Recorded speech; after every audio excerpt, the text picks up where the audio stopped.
Hello again, Stephen Bulger from Toronto, talking about André Kertész. The exhibition is A Life in Photographs. And here we are, still in Hungary. These photographs were printed in 1980 as part of a portfolio of 15 photographs. Photographs themselves, the negatives were made from 1914 up until about 1924. So these are what you would refer to as something that's printed later.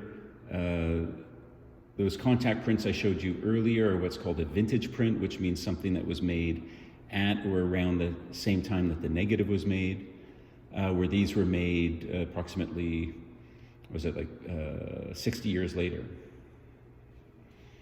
What's fascinating for me looking at his Hungarian pictures is how you can see that really a lot of the attributes that we know of Kertész as being this modernist photographer really had their roots in the work that he was doing in Hungary.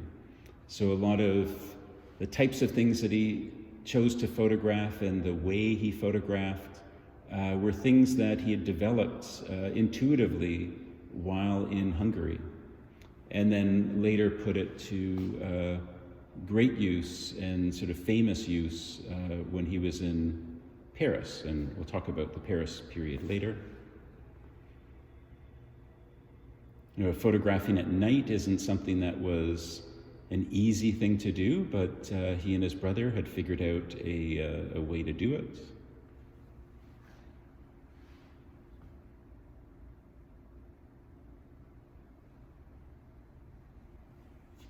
And this is somewhat typical of something that he would do, is stop at a scene and frame it when he recognized that the formal composition is something that would be like graphically strong, but he was interested in photographs within photographs. So in the case of this, although he was working with a rather cumbersome camera and glass plate negatives, that he was able to wait for this great moment with these two young kids who are wrapped in an important conversation about something.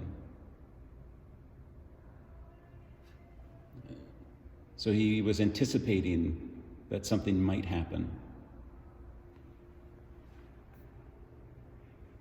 It's another photograph from the First World War. Just a beautiful composition. I mean, it's harrowing to think about this long line of men going to the front. The one detail about it that's interesting and telling and somewhat foreshadowing is this gentleman who's looking back with, one can sense, some measure of regret. And Kertész would a lot of times find surrogates for himself in his photographs. So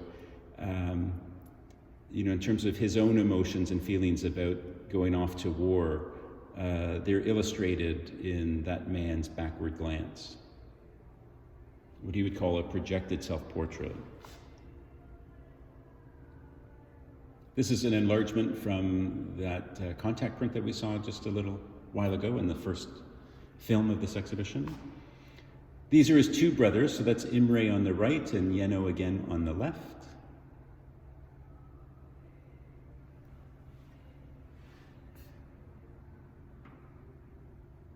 Very romantic view. Kertész, was quite a sentimentalist, but also when his story turned dark, so did his photographs. He loved this type of bird's eye view, this positioning of the camera that made him quite an observer. And somewhat detached from the photograph itself. But looking at the details of it, it's packed with storytelling. Like he would imagine that woman standing there was a surrogate for his mother, and that gentleman going around the building was him leaving home.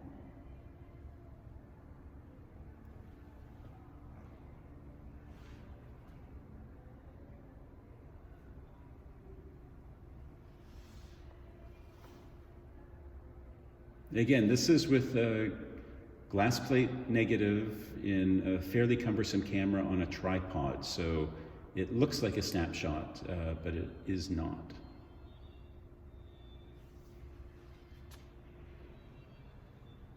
And then we'll end with this picture. It was quite a watershed photograph for Kertész to have made. As I mentioned, he was wounded in the First World War. He was shot. And while he was at the rehabilitation hospital, he was observing this swimmer under the water. And I'd have to think that the idea of disfigurement was very much on the minds of any soldier, whether they'd been injured or not. And it was something to be feared for sure. However, this rather languid photograph is something that struck him as he was just observing, and he captured it in this photograph. This is a crop from the negative, so he did not espouse the need to have like a full frame image. He was interested in the print itself. So the information that he thought was important would be what we would see on the prints. And sometimes, like in this case, that this is about 2/3 of the negative, but sometimes he would crop much more aggressively than that. Anyway, this underwater swimmer done in 1917 would really propel him forward.